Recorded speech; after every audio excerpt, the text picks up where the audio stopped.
One. Let's do it. We're back for part 2 of the King's Castle, King James along with Blair Chopin. Hello, friends. And we're talking Copyright tonight about the Extreme Rules pay-per-view that took place this past Sunday, and a lot of the fallout that took place this past Monday Night Raw.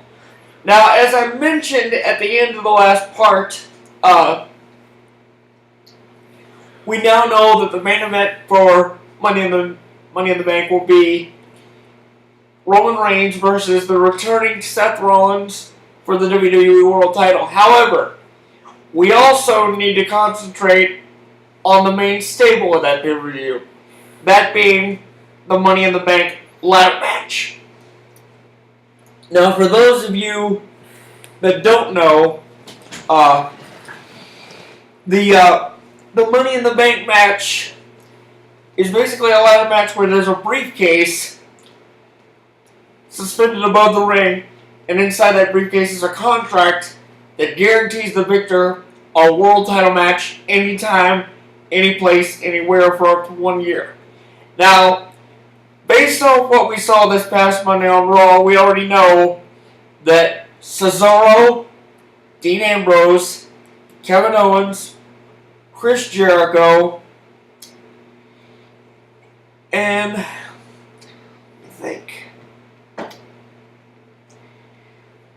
I can't think of a fifth. We already know 5 of the combatants. Wow, that was great. That was great. That was great video right there. And the remaining 2 slots will be given out tonight on SmackDown. But getting back to the fallout, if you will, as Blair so eloquently mentioned in the last part, he called a rivalry or a berating, if you will, that would take place after Extreme Rules, because, as I said, Charlotte is still the women's champion, and she came out this past Monday on Raw for what we thought was going to be the State of the Women's Championship address with her father, Ric Flair, and Dana Brooke. But instead, what ended up happening was Dana grabbed the mic and she said, "Thank you for giving me the pleasure of standing in the ring with the dirtiest player in the game." Woo! And, that's all fine and good. But Charlotte, I think Charlotte's let this championship go to her head. Because not only did she act as cocky as ever, as you would expect an on-screen character to do, but she totally disrespected her father by saying that he abandoned her for 30 years, and the whole reason he was back was because she allowed him to bask in the glow of her limelight, if you will. And I'll tell you something, I can understand where the WWE audience and where the WWE booking staff thinks this is compelling, but for me, that was one of the most disgusting and deplorable things I've ever seen in 17 years. Because I myself have had the privilege and the honor of meeting the Nature Boy Ric Flair, woo, and his daughter, Charlotte, whose real name I will not mention, woo, on many occasions. And, for me being a Flair supporter from here in Concord, that was a bit rough. So, I'll tell you what I'm going to do. Whoa. Nature Boy Ric Flair, whoa. If you're out there and you see this, woo, I want to personally invite you to come on this show and really just explain what the idea behind that storyline was and what made you agree to do it. Because that was, excuse my language, but that was mega harsh.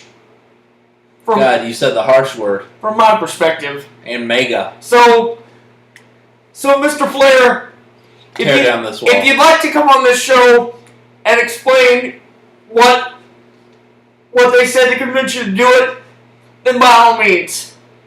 But I'll give you an open forum. So if you're out there, come be on my show, and I'll let you say anything you want. Woo! But the Raw fallout wasn't the only big story that took place this past Monday, because we also witnessed the ever compelling Shane McMahon Tell-All podcast that was hosted by the hardcore legend Mick Foley. Woo! So we're gonna take a little time out, and when we come back, we're gonna talk all about that, because I want to get your feedback on some things. Hold on, friends. Let me break down what happened with the Charlotte and Ric Flair thing.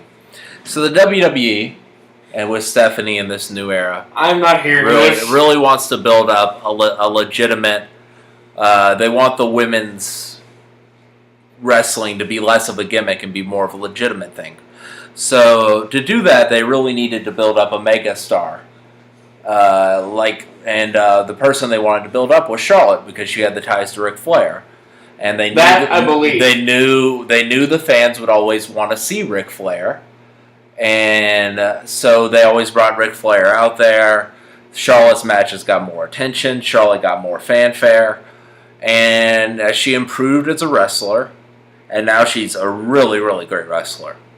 Like, as a wrestler and as a personality, she's there. I never said she wasn't a great wrestler. I never said you never said that. I'm explaining to you why this happened. Okay. And now they're at the point where the women's division is far more popular than it's ever been. And she's the biggest star of the women's organization.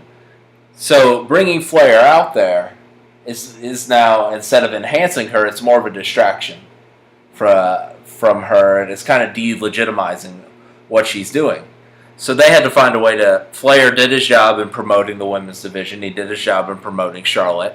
It was probably good for both of them, because, I mean, there's probably some truth to the things she was saying about him missing out on 30 years of her life. I mean, that's probably legitimately partially true, because we know these guys are on the road 300 days a year.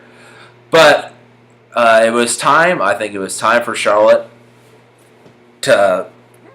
and the women's division to kind of stand on its own, because it's at that point now. And what we're going to see is Charlotte's going to be our first women's superstar we've seen that's kind of Hall of Fame worthy as a wrestler. And not just a personality and not just eye candy, but as a wrestler. And she didn't need a manager there with her. Now we can disagree about should she have been so harsh, but I mean that storyline is easy to see coming. And I think it benefits both parties. And that's my take on it. I think the Nature Boy, as a father, would want his daughter to stand on her own and not constantly be stealing her spotlight or stealing the spotlight of the women.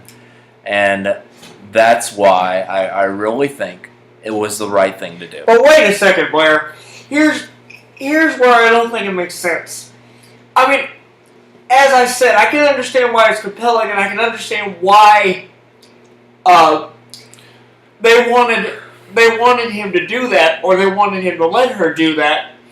But the thing is, the match Sunday was all about Charlotte proving that she could stand on her own without her father in her corner.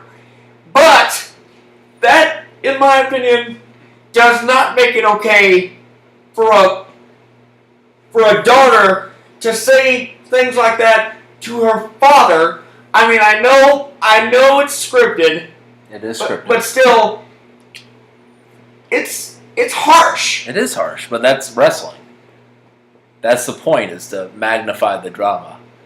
If it was just oh, Dad, I don't need you by the rope and anymore, like I said... And they want to build a rivalry. If she's being nice to him, it doesn't build a rivalry. Well, wait a minute. They can't really have a rivalry where he goes into the ring against her one-on-one. So what would have to happen is she would have to find someone to represent her, whereas Flair would have to find another diva to represent him.